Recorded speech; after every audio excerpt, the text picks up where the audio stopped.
约亨·林特 ，F1 历史上一个非常耐人寻味的名字。他的一生失去了很多，却从来没有得到相对应的回报。他甚至都没能亲眼见证自己夺得世界冠军的那一刻。1942年，林特出生于德国美因茨。他的父母在他仅仅15个月大时就在汉堡的一次空袭中丧生。此后，他便在奥地利被祖父母抚养成人。日后，他也选择以奥地利赛照参赛。林特从来都不是个安分的孩子，在青年时期的一次滑雪事故中摔断了自己的股骨颈，做了很多次手术，这也导致他的一条腿比另一条腿短4厘米，走路总是有那么点一瘸一拐。由于多次被学校开除，以及拥有8项轻微犯罪记录，其中就包括长达18个月的无证驾驶行为，而且还是在拿到驾照的前一天被抓住的，所以他拿到驾照的过程可谓是受到了百般阻挠。不过幸运的是，在1960年，他成功得到了驾照和自己的第一台汽车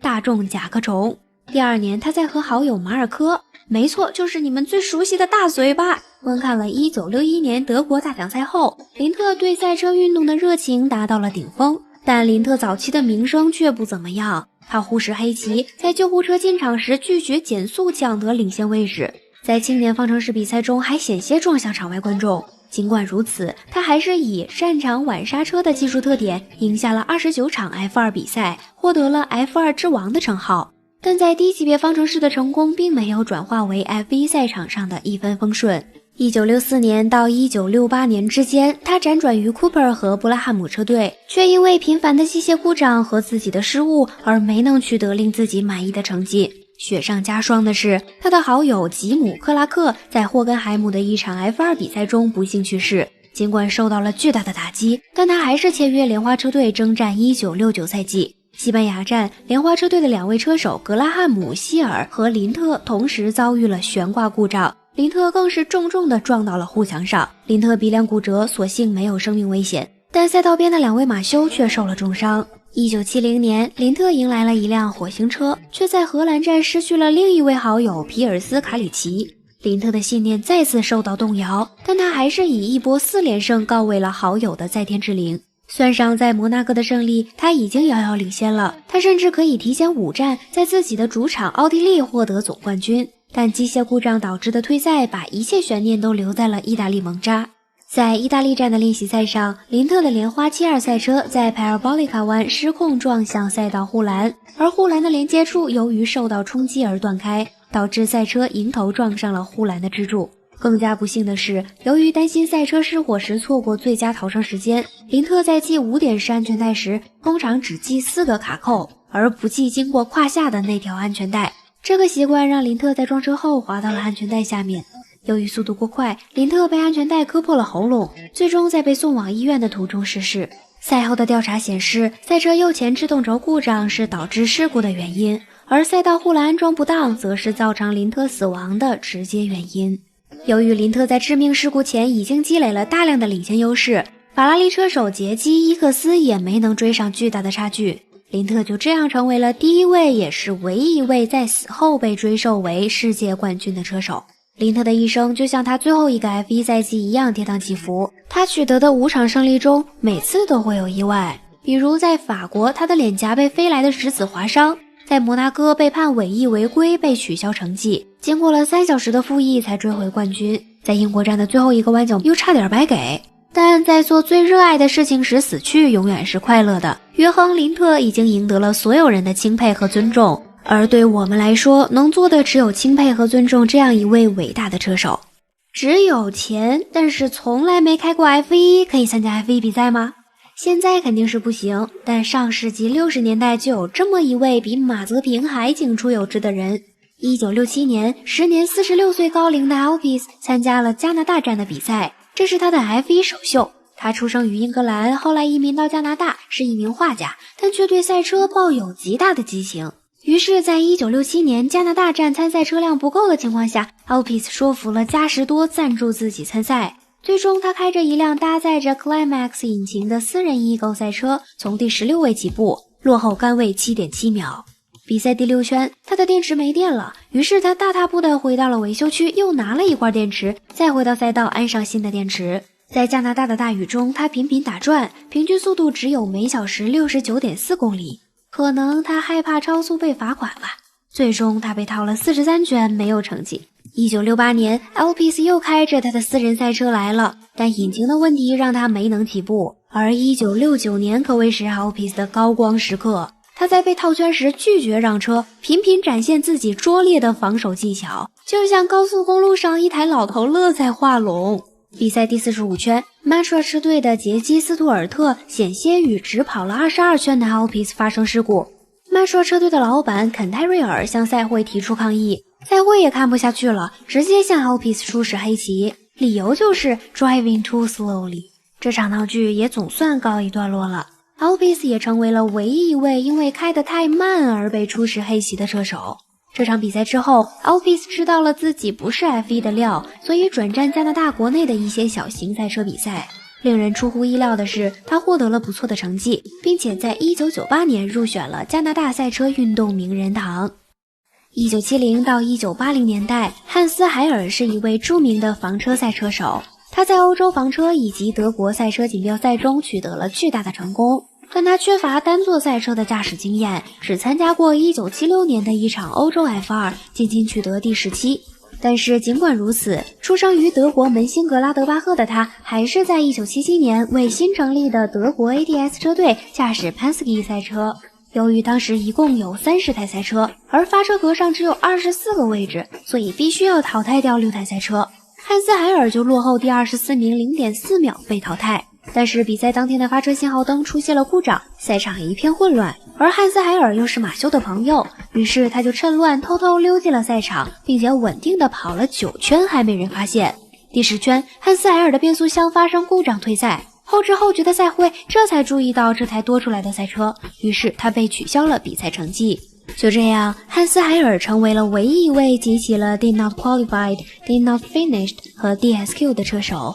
成功完成了马尔多纳多、景出有志和马泽平都无法企及的 Triple Crown。在此之后，汉斯·海尔就回到了房车比赛中，继续着自己的成功。他也在斯巴24小时和赛百灵24小时耐力赛中获得冠军。但勒芒24小时是他唯一的痛，12次参赛却没有一次完赛，又多了一个令人尴尬的记录。但对于汉斯·海尔这样一位德国房车赛传奇来说，他的 F1 参赛经历只会让他更具传奇色彩。到底谁才是 F1 历史上最伟大的无冕之王？是开着 F1 漂移仅仅用了4个赛季便征服了铁佛寺的吉尔维勒纽夫？还是1978年距离夺冠只剩2场比赛却不幸因事故逝世的罗尼·皮特森？如果只看数据的话，斯特林莫斯绝对是最悲情的那一个。1953年，来自英国的斯特林莫斯成为了第一位赢得赛百灵12小时耐力赛的非美国人，成功引起了梅赛德斯 F1 车队的注意。因为他经常开着拖拉机取得好成绩，梅赛德斯非常希望看到他开着好车能取得什么样的成绩。于是1954年，莫斯自掏腰包购买了一辆玛莎拉蒂赛车，并且在排位赛多次与梅赛德斯并排。意大利站，莫斯接连超越梅赛德斯车队的头牌方吉奥与法拉利车队的阿斯卡里领跑，却在比赛68圈由于引擎故障放慢了速度，最终推着自己的赛车冲线。经历了1954年的经验之后，梅赛德斯毫不犹豫地签下了斯特林莫斯，征战1955赛季。在英国，梅赛德斯包揽了前4名，莫斯在主场观众的欢呼下夺冠，但其实是方吉奥收到了车队指令放莫斯过去。赛后，斯特林莫斯不断地问自己的前辈、队友、导师兼竞争对手方吉奥是不是故意让他过去的，但方吉奥只是对他说，不，只是你那天表现更好罢了。最终这个赛季方吉奥夺冠，斯特林莫斯取得亚军。而接下来的1956和1957赛季，方吉奥在玛莎拉蒂和法拉利车队换着法儿地压制着斯特林莫斯，成就了后者的3连亚。1958年，莫斯再一次丢掉了总冠军，但这次是因为他太善良了。葡萄牙大奖赛上，他的竞争对手麦克霍索恩被赛会指控在上坡赛段熄火倒车，斯特林莫斯却积极为霍索恩辩护。他指责赛会说，难道他要把赛车掉头冲着下坡的方向，面对疾驰而来的赛车重新启动引擎吗？最终在莫斯的辩护下，霍索恩保住了第2名和珍贵的6分。尽管最终莫斯赢得了4场分站，而霍索恩只有1场，但莫斯还是以1分之差输给了霍索恩。另外，与车队之间沟通的失误同样脱离不了关系。当时每站比赛的最快圈同样有额外的1个积分。每次霍索恩刷最快单圈之后，车队都会用 How to Rack 来提醒莫斯，意思是霍索恩刷新了 Record Lap， 但莫斯理解成了 How to Rag， 以为霍索恩只是做了个 Regular Lap， 所以他并没有去刷圈，导致他损失了一些分数。正确的做法应该是直接把莫斯和霍索恩的圈数显示给莫斯，这样他就知道自己该怎么做了。在取得了4连亚之后，莫斯又在1959到1961年间取得了3连季军，最终在1962年的一次事故后结束了职业赛车生涯。莫斯拥有着 24.2% 的胜率和杆位率，是所有没有取得过年度总冠军车手中纸面数据最好的一个，但同时也保持着最多分站胜利、最多年度亚军却没有年度冠军的记录。1907年，恩斯特·卢夫出生于德国。在2战之前，他是一位汽车工程师，为宝马工作，并在宝马328的研发中起到了关键性的作用。第2次世界大战战败后，英国声称宝马328的引擎是战争的战利品，于是他们带走了宝马328引擎的图纸，并且将由 Bristol Cars 继续生产宝马328的引擎。卢夫的心血就这样被戴英抢走了，但他的故事并不会就此结束。受到2战的打击，德国各大汽车制造商都遭到了严重的损失，而战后恢复又需要漫长的过程，这就给小型制造商提供了发展的机遇。卢夫与自己的商业伙伴创建了一家名为 Veritas 的小型赛车制造商，并且打造出了 Meteor 这样的 F2 赛车。1953年，卢夫已经46岁了。Veritas 早就过了最鼎盛的时期，现在他们濒临破产，但卢夫还是决定带着 Meteor 参加 F2 比赛，并且亲自上阵参加在纽博格林赛道举办的 F1 德国站。排位赛上，阿斯卡里领先方吉奥4秒拿下杆位，而卢夫不出所料的落后阿斯卡里2分钟，排赛第31位发车。不管怎么样，能登上 F1 赛场永远是值得吹一辈子的事。但正在刚刚起步，卢夫赛车的燃油泵就发生了故障，赛车滑行了6英尺，也就是2米之后缓缓停下，卢夫黯然退赛。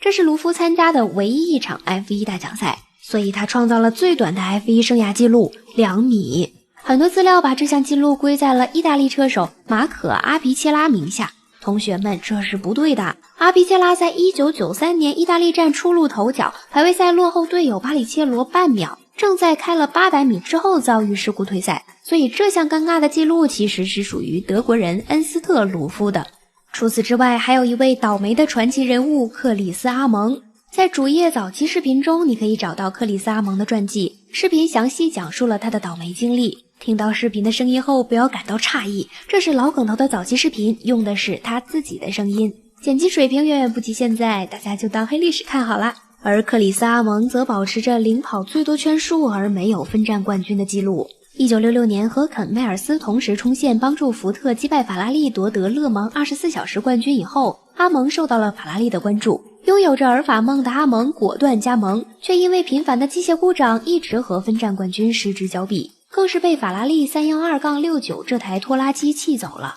之后他辗转 March、Metra 等车队，遭遇的事故不限于变速箱、引擎以及离合器等等的故障，还有爆胎，甚至在领跑的时候头盔面罩还掉了。具体的故事在以前的视频里有更细致的解说。到了现代 F1， 这些倒霉的记录又得到了进一步的拓展，比如马萨最短的30秒世界冠军，霍肯伯格参赛次数最多却没有领奖台的魔咒，以及勒克莱尔从未在出场完赛过的记录。不过现在看来，只有勒克莱尔最有希望打破尴尬了，那么就让我们拭目以待吧。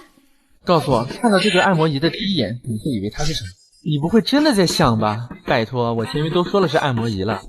超迷你，小巧轻便，体型并不能说明一切。不管是上半身、下半身、左半身、右半身，全身都可以照顾到。精心设计的曲线，完美贴合身体的每个部位。2对子母按摩头媲美4手连弹，在你的背后揉捏你、挤压你、推拿你，打通每一处僵硬的肌肉。我通了，我也变强了，就是这种拳到肉的感觉。如果你的承受能力一般，第一次千万不要开最强档，1档、2档足以满足日常需求。再僵硬的腊肉，叉叉几下就揉开了。妙界最贴心的弹衣带设计，一拉一贴，咱妈见了都说好。沙发、椅背、车座上任意固定，甚至还能挂在你的腰上，不离不弃。无线实用，摆脱充电线的束缚，坐着按、躺着按、侧着按、站着按，手臂和腿部也能轻松搞定，安全又实用，全身放松有它就够了。发光的不是保定球，是42度的恒温按摩头，夏天又闷又潮易上火，边热敷边按摩，祛湿消肿，疏通气血，也来享受一把居家做艾灸。不管是久坐办公，还是休闲追剧、运动健身，还是出差旅行，